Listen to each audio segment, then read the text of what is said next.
Olá pessoal, tudo bem? Meu nome é Lucas, sou aluno de graduação da turma 021 do curso de Engenharia Mecânica da Universidade Federal de São Carlos, a UFSCar, e atualmente faço parte do Grupo de Estudos de Mecânica Computacional, mais conhecido como GENC, e hoje nós iremos abordar alguns temas de simulação termoelástica de regime permanente e transiente, beleza? Então, nossos primeiros objetivos aqui desse tutorial, desse vídeo, é aprender alguns conceitos de construção de malha. Aqui eu denominei como revolução de uma malha auxiliar. Aprender também alguns conceitos de simulação térmica e também o que a gente chama de simulação em cadeia. Esse é um termo muito falado aqui no grupo do GENC, que na verdade são uma simulação que utiliza como input, ou seja, como entrada, resultados de uma outra simulação já realizada. Nesse caso aqui nós iremos realizar a simulação termoelástica. Então, dando início aqui, começando pela teoria, vamos primeiramente abordar o conceito de mecanismos de transferência de calor, em que tem uma imagem bem simples que aborda os três principais mecanismos, que são a radiação, a condução e a convecção. Segundo alguns livros da literatura de engenharia mecânica, até mesmo de engenharia química, ou principalmente mecânica dos fluidos, a condução é um mecanismo molecular de transporte, ou seja, requer o contato físico entre os corpos com diferentes temperaturas, ou seja, é praticamente se você pegar uma barra e aquecer a ponta dela, depois de passado algum tempo, algum período de tempo, a outra ponta vai apresentar uma temperatura diferente quando comparado com a sua temperatura inicial, e é a característica do mecanismo de condução. Tem um mecanismo de convecção, que ele está associado mais ao escoamento de fluidos, geralmente requer, na sua grande maioria, requer o contato entre um fluido ou um sólido, ou aparentemente entre dois fluidos não miscíveis, eles não podem se misturar, e eles precisam apresentar diferentes temperaturas. Geralmente o movimento de convecção, quando ensinado nas escolas, ele é simplesmente abordado como um exemplo, a variação de temperatura do ar. Ou seja, quando o ar ele fica pesado, quando o ar fica mais frio, significa que ele fica mais pesado, então ele acaba descendo, e o ar que está embaixo, que ele fica mais quente, ele acaba subindo e fica fazendo esse movimento de convecção. A radiação é o nosso último mecanismo a ser abordado e ocorre através da emissão de ondas eletromagnéticas. Ou seja, ele pode ocorrer sem a necessidade de um meio físico. Um exemplo disso, desse meio que ele pode acontecer, é o vácuo, e a radiação, um exemplo muito bem assim intuitivo, é a propagação da luz solar no espaço até chegar na Terra. Aqui já vamos abordar um conceito mais matemático. Ali está a fórmula de condução, que é a taxa de transferência de calor. No caso que esse Q ponto, ele é dado em watts, e ele é dado por uma constante, que é o coeficiente de condutividade térmica do material, vezes a área em que essa transferência, essa taxa de calor está sendo aplicada, vezes a derivada da temperatura em relação a uma direção. No caso aqui, como nós vamos trabalhar para casos unidirecionais, então a gente pode colocar como se fosse a largura de um determinado objeto. Então fica coeficiente de condutividade térmica do material vezes a área, vezes a variação de temperatura, dividido pelo comprimento do material que eu estou analisando. Aqui depois nós passamos para a equação de convecção, que também a gente pega essa taxa de transferência de calor. Ele vai ser igual ao coeficiente de convecção do meio, vezes a área, vezes a variação de temperatura. Essa variação de temperatura acaba sendo a temperatura do corpo menos a temperatura da vizinhança, mas provavelmente pode fazer a temperatura maior menos a temperatura menor. Esse coeficiente de convecção do meio, ele varia de acordo com o material que você está analisando. Nesse caso, nessa simulação, a gente vai estar abordando uma simulação em que uma polia, ou seja, um objeto metálico, e ele vai estar em contato com o ar. Então, essa interação entre o metal que a gente está analisando com o ar, ele vai ter um certo valor de coeficiente de convecção no meio. A radiação, ela apresenta uma forma um pouco mais complexa, porém, para esse estudo que a gente vai analisar, ele é pequeno o suficiente para ser considerado desprezado. Uma outra parte da nossa teoria que é muito importante abordar é a relação entre a diferença entre os regimes analisados. Como a gente foi mostrado lá no título, há dois regimes que nós vamos abordar aqui nesse vídeo, que é o regime transiente e depois o regime permanente.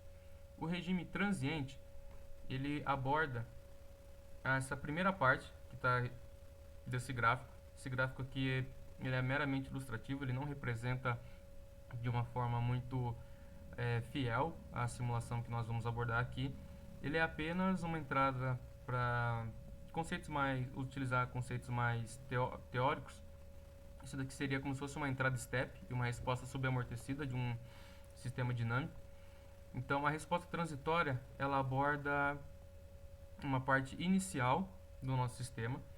Ela apresenta diversas variações bruscas, enquanto a de regime estacionário ou de regime permanente, ela aborda uma variação muito pequena a um valor comparativo. Se você for olhar aqui no eixo y, você tem 1 mais e. Esse e é o erro, e esse erro ele acaba possuindo um valor muito pequeno. Beleza? Ele só está aqui bem ampliado para deixar uma forma bem ilustrativa. E a nossa função ela acaba variando ao redor do valor de regime, que seria um valor específico, e fica variando entre esse erro.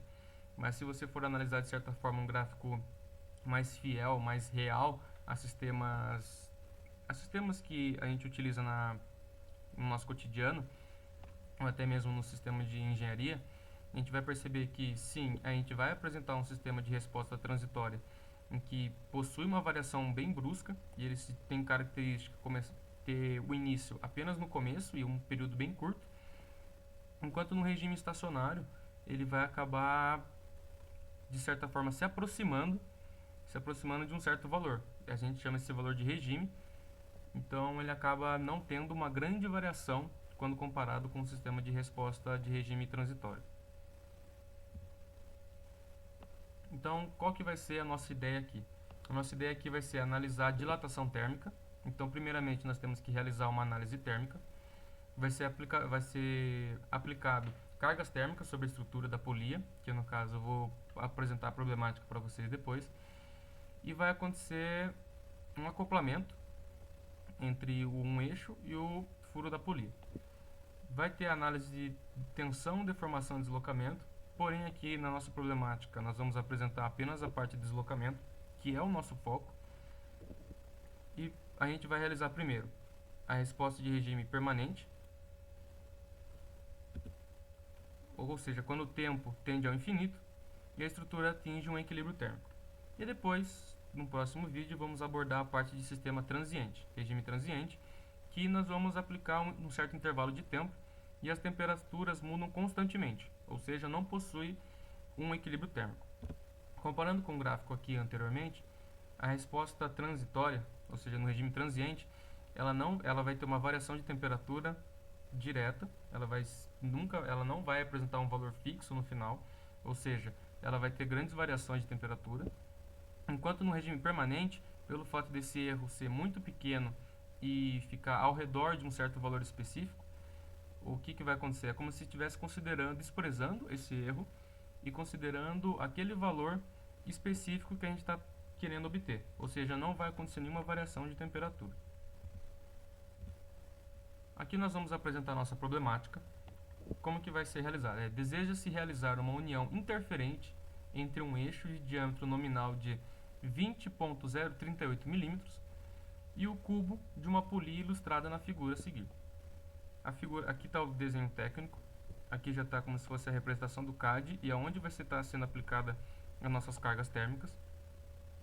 A gente tem aqui que o diâmetro da polia, o diâmetro do furo da polia é de 20 mm, ou seja, o eixo ele não vai conseguir de uma forma normal entrar dentro do furo da polia. Então, qual que foi a solução? A solução adotada pelo engenheiro foi de aquecer as faces do cubo durante 30 ou 60 minutos com os únicos aquecedores disponíveis. o aquecedor A com 75 watts e o aquecedor B com 25 watts, e em seguida executar a montagem no eixo. Ou seja, qual que é a nossa ideia aqui?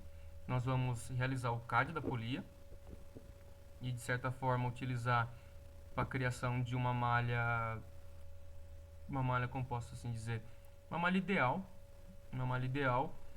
uma malha que represente melhor a distribuição dos elementos para que a gente consiga ter valores mais próximos da realidade, visto que o método dos elementos finitos é um método de aproximação. Depois de montar o CAD e definir a malha, nós iremos entrar nas condições de contorno, que seria a aplicação do coeficiente de convecção, visto que a polia ela está em contato com o ar, e também vai ter as aplicações das cargas térmicas. Então, primeiramente, vamos começar aqui na simulação.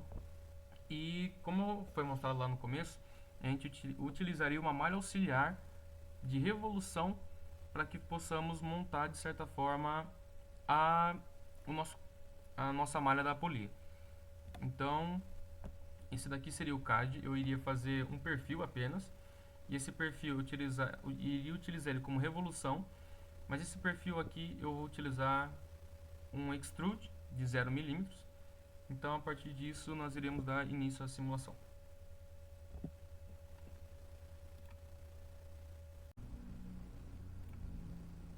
Então, dando início à nossa simulação, temos aqui o nosso CAD. Nós iremos aqui em Application, aqui na parte de cima. Prepost, é como se fosse uma parabólicazinha. E nós iremos entrar no nosso ambiente de simulação. Fechou? Então nós vamos aqui em New Frame, apertando aqui na setinha, New Frame, iremos entrar no nosso arquivo .frame. O NX, quando ele vai fazer uma simulação, ele cria dois novos arquivos, que é o .frame, onde nós trabalhamos a malha e o material, e o .sim, onde a gente trabalha nossas condições de contorno. Então nós vemos aqui, colocamos o nome que a gente quiser, vou colocar polia. O folder é simplesmente a pasta onde você vai querer salvar. Recomendo você salvar todos os arquivos de uma simulação, inclusive o CAD, numa pasta só. Dá um OK.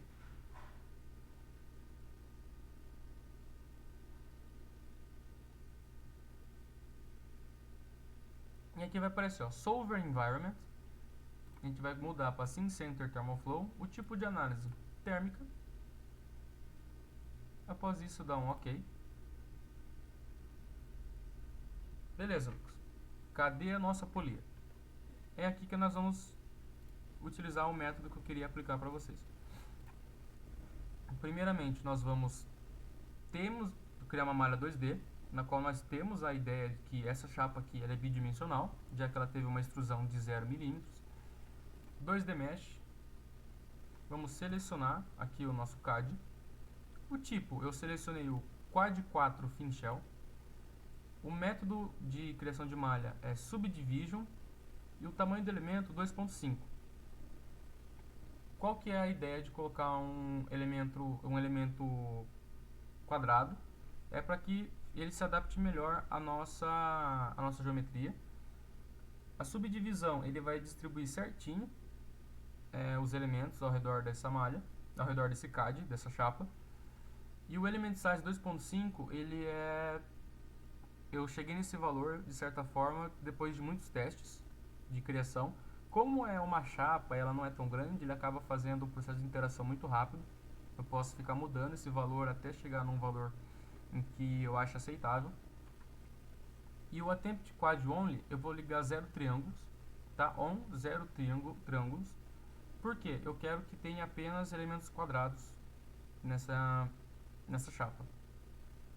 Meshing Settings, é importante não estar selecionado o Export Mesh to Solver, na qual essa malha é uma malha auxiliar, então ela não vai para o ambiente de simulação. Damos um OK, e ele fica com essa carinha aqui, bem distribuído. Aí fica um pouquinho mais claro porque eu peguei elementos quadrados, porque eu coloquei 2.5 e o método de Subdivision. Nós vamos aqui em cima, do lado de Home, em Nodes and Elements. Vamos apertar em Revolve. aqui vai ficar bem claro o motivo dessa parte aqui de simulação, na criação de malha. Element Faces, nós vamos fazer um box e selecionar todos os elementos. Number of copies, eu vou colocar 60. E o angle tá per copy e angle vai estar 6. Qual que é a nossa ideia? Nós iremos pegar a revolução, ela vai ter 60 subdivisões e cada subdivisão vai ter 6 graus. Ou seja, 60 vezes 6, 360, tranquilo, sem problema nenhum. Vamos especificar o vetor do eixo de revolução. Selecionar o ponto, eu vou vir aqui em pontos dialog. Vai aparecer aqui, ó, 0 para x, 0 para y, 0 para z. Dá um OK. E ele vai fazer a revolução ao redor desse ponto. E o eixo de revolução vai ser o eixo z. Por que eu selecionei esse ponto? Se você for olhar nossa problemática, o furo da polia tem 20 milímetros. E no CAD, a distância desse ponto até essa aresta, ela tem exatamente 10 milímetros. Quando fizer a revolução, 10 para um lado, 10 para o outro, vai ficar 20 milímetros do tamanho do diâmetro do furo. Damos um OK. E tá aí. Temos a nossa polia. Beleza? A partir daqui, eu gosto muito de trabalhar apenas com o KAI, que no caso seria a nossa malha, e não com o CAD. Então eu venho aqui em Show and Hide. Aqui em All eu dou um Hide. E na entidade KAI eu dou um mais. Assim eu trabalho apenas com a nossa malha. Como já foi criada a nossa malha tridimensional, eu posso vir aqui em 2D Collectors, aperto no maisinho até achar a nossa malha, 2D no caso, e eu posso excluir. Dou um delete na malha, dou um delete no coletor, que é o nosso shell, e fico apenas com 3D Collectors. A partir disso, nós temos que ter uma noção. Vamos conferir aqui no nosso na nossa malha se há ou não a presença de nós duplicados. Lucas, como assim presença ou não de nós duplicados? Vemos aqui no nosso primeiro, segundo, terceiro, quarto, quinto, sexto more e vamos aqui em Duplicate Nodes e selecionamos assim. Fazemos um box e nós temos aqui, ó, esses pontinhos amarelo e azul que são nós duplicados. Esses nós duplicados eles vão causar problemas na nossa simulação, que pode acarretar em resultados errados ou também nem sequer resolver a simulação. Então nós precisamos unir esses nós. Nós vamos aqui em Merge Nodes. Aqui embaixo, nessa janela de Duplicate Nodes, Merge Nodes. Seleciono todos nós, posso fechar. E agora sim nós temos uma malha mapeada e homogênea com uma concentração maior de nós e elementos, aonde é o meu foco de análise, que é no furo da polia. Então aqui em 3D Collectors vamos apertar o maisinho. Aqui em Solid 1 mesmo, a gente pode apertar o maisinho, vai aparecer a nossa malha tridimensional. Mas em Solid 1, a gente pode vir aqui com o botão direito e apertar em Edit. E material, ele está como nenhum. Então, há sim a necessidade de adicionarmos o material. Choose Material.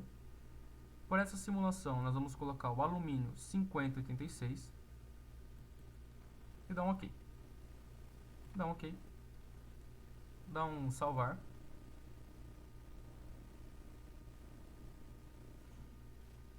E a parte do ponto FEM, ela está pronta. Vamos agora partir para a simulação do ponto Sim. Beleza? Aqui em New FEM Simulation vai ter uma setinha. Aperta na setinha, New Simulation. E aqui o tipo de software, a gente vai colocar o Sim Center Thermal Flow.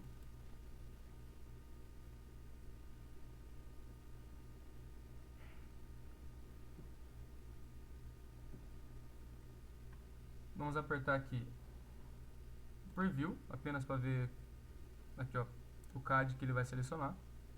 E dar um OK. E vamos abrir aqui na parte de solução. Solution 1, qual que é a nossa primeira ideia? É fazer uma simulação de steady state, ou seja, de regime permanente. Ou seja, nós vamos começar a partir da nossa análise a partir do momento em que o sistema ele vai começar a estar naquele regime estacionário que foi falado na parte da teoria, ou seja, não vai ter uma variação brusca ou praticamente quase nula de variação de temperatura, ou seja, ele vai começar a estacionar as suas características. Então vou vir aqui em simulação permanente, solver sim center thermal flow, análise type thermal, solution type térmica. Solution details, conferir se solution type está com steady state. A unidade de solução, não vai precisar mudar nada. Ambient conditionals, fluid temperature, que é a temperatura do fluido, ou seja, a temperatura do ar, vamos colocar 25 graus Celsius. Initial conditionals, initial temperature, é a nossa temperatura da polia, está em automatic, vamos colocar uniforme, e vamos especificar que é 25 graus Celsius. O restart, não vamos precisar fazer nada. Result options, também não. O transient setup não vai estar habilitado, porque nós estamos fazendo uma simulação e informamos que é uma simulação steady state, ou seja, regime estacionário. E damos um OK. Vou colocar nessa vista aqui um lateral. E agora nós precisamos colocar nossas condições de carregamento, que são nossas cargas de calor, e as condições de contorno, que é o nosso coeficiente de convecção, porque a polia ela está em contato com o ar. Load type, que é a condição de carregamento, thermal loads. Aqui eu vou colocar primeiro a de 75 watts. Um nome apenas, eu coloquei 75W para representar qual que é a carga. A heat load 75. E selecionar o grupo é vir aqui e fazer um box que pega primeiro, pelo menos esses elementos aqui. E dá um apply. Vai ficar dessa forma. Por que eu apertei apply e não OK? Se eu apertar OK, eu teria que entrar aqui novamente. Se eu apertar apply, eu posso aplicar novamente a mesma ferramenta aqui na parte de baixo. Aqui o nome é 25 watts. Heat load 25. Selecionou ali embaixo. OK. Beleza. Agora colocando o coeficiente de convecção. Constraint type. Convection to environment. Aqui no filtrozinho é importante estar element face, porque é nessa região a face dos elementos que está em contato com o ar. Então é lá que vai acontecer a convecção. Selecionamos tudo. Se vocês seguiram as mesmas dimensões, até mesmo parâmetro de subdivisão, ângulo, vai aparecer 8.400 elementos. O tipo é Convection Coefficient, e o nosso coeficiente de convecção ele é dado em watts por metro quadrado graus Celsius. Aqui, por default, ele vem em milímetros quadrados, então nós temos que mudar e achar aqui, ó, watt metro quadrado graus Celsius. Ele possui um valor de 15 e vamos dar um OK. Vai ficar com essa interface bem azulzinha assim, mas é tudo tranquilo. Colocando a condição de contorno de carregamento, aperta em Solve, ele vai começar a solucionar a simulação. Aqui vai aparecer uma janela chamada Solution Monitor, e se ela apareceu, quer dizer que começou sim a resolver a simulação. Beleza? Agora é só esperar finalizar.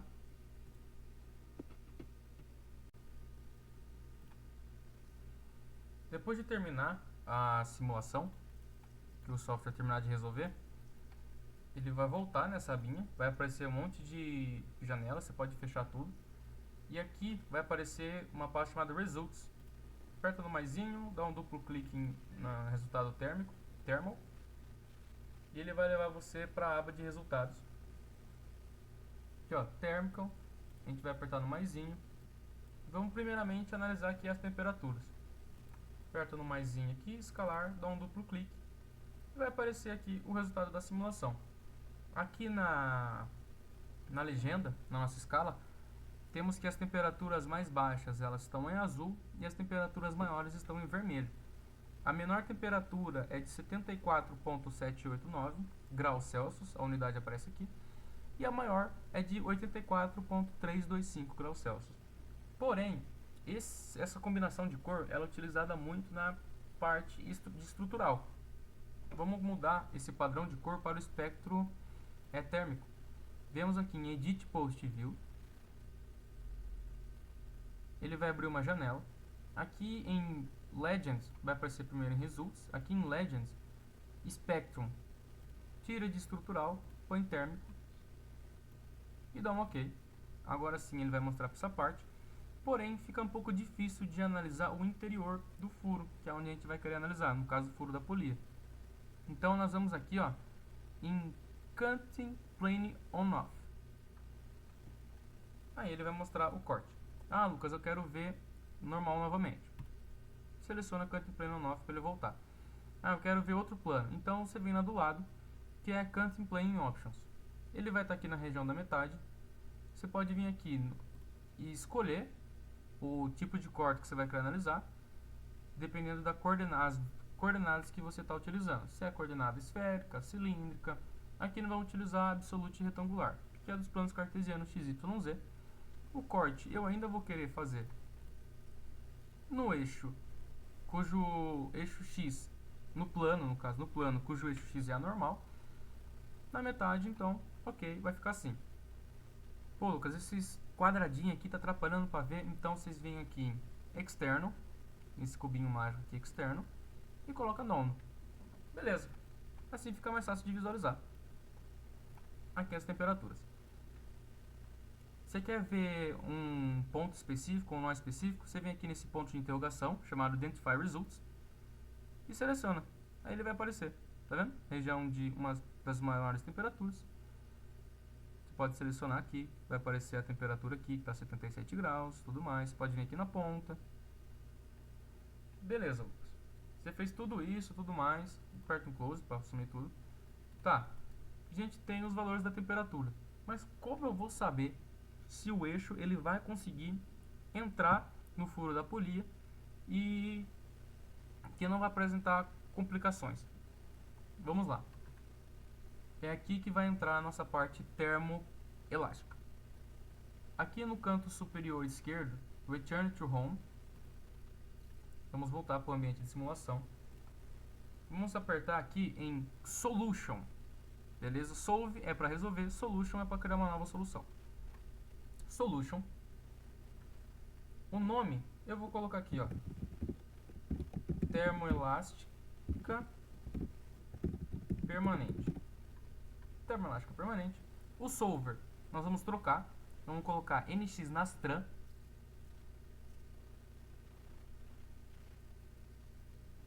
O tipo de análise, em vez de térmica, vai ser estrutural.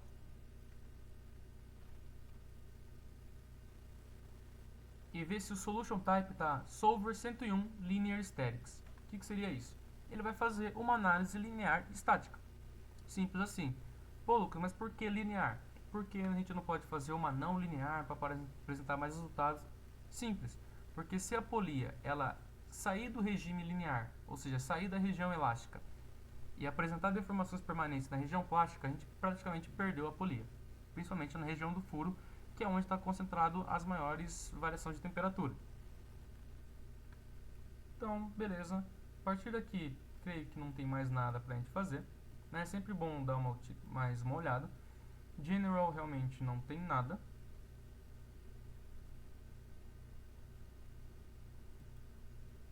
Aqui também não tem. Realmente não precisamos de mais nada a ser observado. Então, dá um OK. Apenas configurar aqueles nomes. E nós percebemos aqui que vai ter duas partes de solução. A sim permanente, que é a simulação térmica permanente, e a termoelástica permanente. Qual que vai ser o nosso caso aqui? Nosso primeiro caso para uma simulação estrutural é simplesmente travar ela. Ou seja, ela não pode simplesmente ter todos os graus de liberdade soltos, porque senão ela simplesmente vai cair no espaço. Ela precisa de algum travamento. Como que ele vai ser realizado?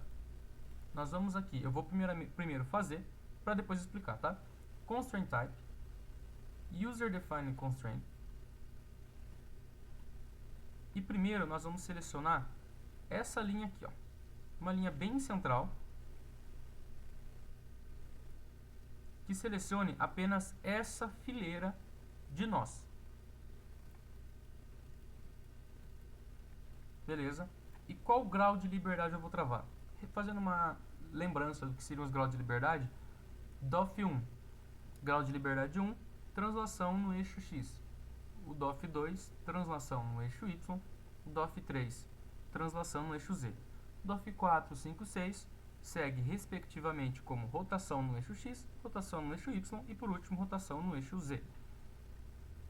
Se você for olhar aqui e pegar o sistema em si, a apolia ela vai expandir.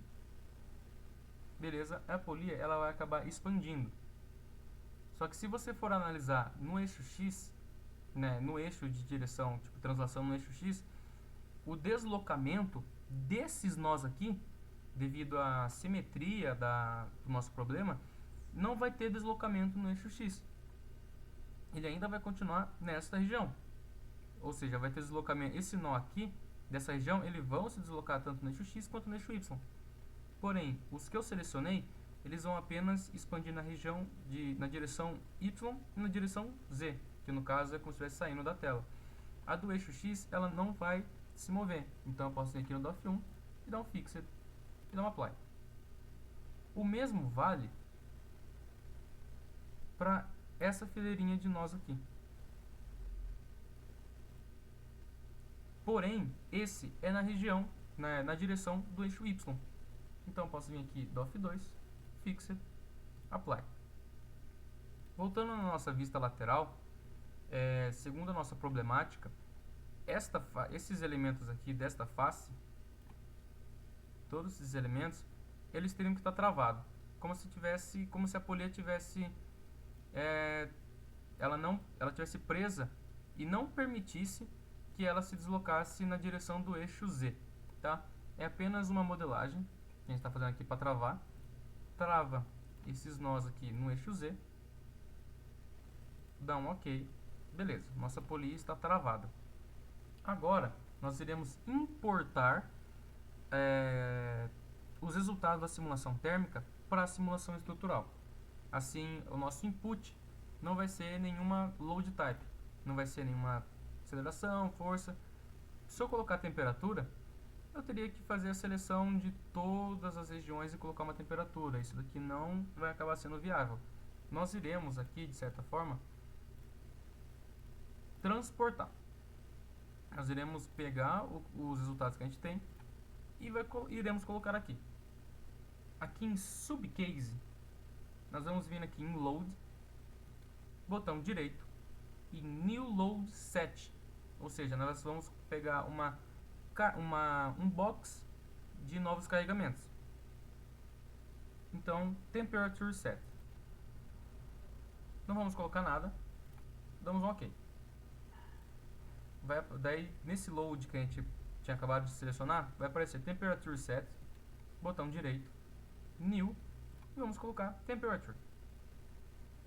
Aí nós vamos trocar essa temperatura para Temperature também, porém External Timing Unison. Ou seja, a gente vai exportar, no caso aqui, importar os arquivos, os dados da simulação que a gente fez anterior. Em File Type está Nastran Temperature, porém, se procurarmos aqui não vamos achar nada. Lembrando que a gente utilizou o Sim Center, então é Sim Center Thermal Temperatures. Abrimos aqui e vai ter aqui, ó, o nosso arquivo. É um arquivo .bun, BUN. Selecionamos, ó, Sim permanente. Damos um OK. Damos um OK novamente. E pronto. Colocamos para dar a solução. OK.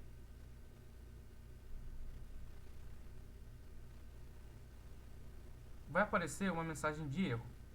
Lucas, o que seria esta mensagem de erro? Se você for dar uma olhada aqui, vai aparecer que não vai ter nenhum elemento ou nenhuma propriedade envolvida na malha. Então nós vamos sair daqui e vemos aqui, ó, aqui na árvore novamente, em polia.fen, apertar no mais in, 3D Collectors, maisinho, Solid 1, botão direito, vamos editar a atribuição. Em Type, nós viemos aqui, Apply Override, ou seja, para essa simulação que a gente está fazendo, a gente criou primeiramente uma malha para, como posso dizer, criamos uma malha térmica, uma malha para uma simulação térmica. Porém, aqui nós estamos utilizando uma malha para uma simulação diferente, não é uma simulação térmica, é uma simulação estrutural. Então, nós precisamos sobrescrever as características da simulação térmica, ou seja, da malha da simulação térmica, na malha de simulação estrutural. Ou seja, antes que estava bloqueado, tá vendo? Ele não está sobrescrevendo. Então, Apply, vai ficar verdezinho. E vamos aqui, ó, Create Physical. E vemos que o material ele não está sendo aplicado. Nós vamos aqui novamente, aplicamos o material. Ok, ele vai ficar vermelhinho, significa que não tem problema nenhum. E agora sim, novamente, damos o Solve e damos um OK.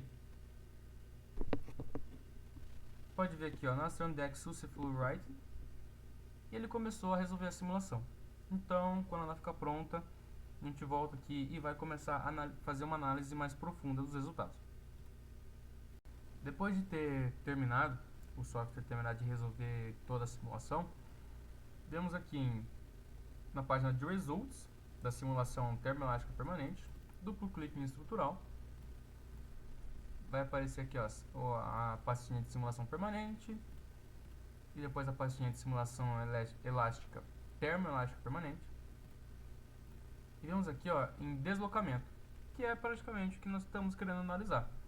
Se eu der um duplo clique e depois no maisinho, você vai ver que nós estamos olhando a magnitude. Porém, fica um questionamento. Esta seria o resultado certo que eu teria que visualizar? Não. Por quê? O nosso eixo independe se a nossa polia ela deslocou no eixo Z. Não faz a menor diferença. Ou seja, o nosso eixo ele quer literalmente perceber uma análise se o nosso eixo ele deslocou na direção do eixo Y e no eixo X. Absolutamente isso. Então, essa parte aqui de deslocamento no eixo Z não vai interferir nenhuma. E devido à geometria e simetria do nosso problema, nossos dados aqui da legenda do eixo Z, do eixo X e do eixo Y não vai aparentar diferença por causa da simetria da nossa problemática. Então, voltamos aqui mostrando aquela mesma região. Como é uma estrutural, o nosso espectro ele vai continuar sendo estrutural, beleza? Vou tirar aqui todos esses quadradinhos e vou fazer um corte. Como aqui eu vou fazer um corte mais simples assim, apenas como o eixo X, como a nossa normal, então o que nós iremos analisar? Nós temos que analisar a seguinte parte. O nosso deslocamento em X, ele, vou colocar aqui nessa vista aqui que fica mais fácil. O nosso deslocamento em X, ele iria abordar este ponto aqui e este ponto aqui. Devido à simetria, eles teriam que ser iguais. Ou seja, qual tipo de corte eu tenho que fazer? Eu tenho que fazer um corte cuja normal é o eixo Y. Dá um OK. Vai ficar mais ou menos assim. Vou colocar aqui na vista de topo novamente e ver se esses valores eles convergem, se eles são realmente iguais. Identify Results. Seleciono essa ponta aqui e seleciono esse outro ponto aqui e nós podemos perceber que sim. A única diferença é que um é positivo e o outro é negativo, mas é um sentido de orientação. Enquanto um ele vai deslocar no sentido desse eixo aqui, e esse daqui ele vai deslocar no sentido contrário. É apenas isso, não que ele reduziu 0.02. Não, ele só deslocou no sentido oposto ao sentido positivo do nosso eixo de coordenadas. Beleza. Agora, para mostrar a nossa geometria novamente, a nossa simetria, eu vou colocar aqui para mostrar tudo. E eu vou fazer um corte aqui agora, nesse outro plano, no eixo, o plano cujo eixo x é anormal, vai aparecer assim. Porém, se eu for analisar aqui, colocar nessa vista aqui, ele vai estar analisando o deslocamento no eixo y. Então, aqui no nosso Displacement Nodal, nós vamos mudar para os dados do eixo y. Vamos aqui, selecionamos essa outra ponta, selecionamos esse outro ponto, e realmente, eles ainda constituem os mesmos valores. Mesmo aquela coisa na questão do negativo. Fechou? Agora vamos partir para os slides novamente para ter uma noção melhor de como seria a nossa análise de resultados. Aqui está o resultado de temperatura. A nossa maior temperatura é 84,326 graus Celsius e a de menor é de 74,790. Agora vimos aqui nos resultados os nossos deslocamentos. Nós percebemos que, devido à geometria, esses resultados eles não vão ser diferentes, tá? Esses resultados eles vão ser iguais, tanto na direção, nessa região aqui, nesse ponto aqui e nesse, eles são iguais, e nesse ponto aqui, que eu estou passando com o cursor, e no oposto a ele, também vão ser iguais e possuir os mesmos valores dos pontos que estão mostrados aqui na tela, beleza? Então, eu posso afirmar que se eu colocar lá por um determinado período de tempo, o nosso eixo, ele vai conseguir passar pelo furo da polia? Aí que tá. Não. Porque nada nos garante, segundo a nossa problemática, de ficar ou 30 ou 60 minutos, nos garante que entraríamos no nosso regime permanente. Pode ser que ao torno de 60 minutos, realmente 60 minutos, ou seja, 360 segundos, com o aquecedor de 75 watts e o aquecedor de 25 watts sendo expostos à polia, no caso, não nos garante que entraremos no regime permanente. Qual que era essa ideia de fazer essa simulação? É saber se realmente, entrando em regime permanente, nós conseguiríamos acoplar o eixo. Porque pensa, se entrarmos em regime permanente, nós não conseguimos acoplar o eixo, então nem compensa fazer a simulação transiente. Então, essa é a nossa ideia de fazer a simulação de regime permanente. Saber se em algum período de tempo, porque na simulação permanente nós colocamos o tempo igual ao infinito, isso significa que em alguns instantes de tempo, a polia ela dilataria o suficiente para que ocorresse o acoplamento do eixo. Como o eixo ele tem 20,038 milímetros, significa que se nós aumentarmos 0,02 de um lado, 0,02 do outro, ele aumentaria assim em torno de 0,04. Ou seja, o furo ele teria um diâmetro de 20,04 milímetros, que seria maior que o nosso eixo. Ou seja, permitiria sim o acoplamento. Porém, agora nós iremos descobrir se esse acoplamento ele poderia acontecer apenas com 30 minutos da polia exposta à carga de calor, ou se teríamos que passar por 60 minutos, ou também se seria necessário mais do que 60 minutos, ou se falta, e também de acordo com a simulação transiente, nos permite perceber se, ou notar, de acordo com o gráfico do plot de temperatura, se estamos longe ou não do nosso regime permanente. Beleza? Então, vamos seguir agora para a simulação transiente num próximo vídeo.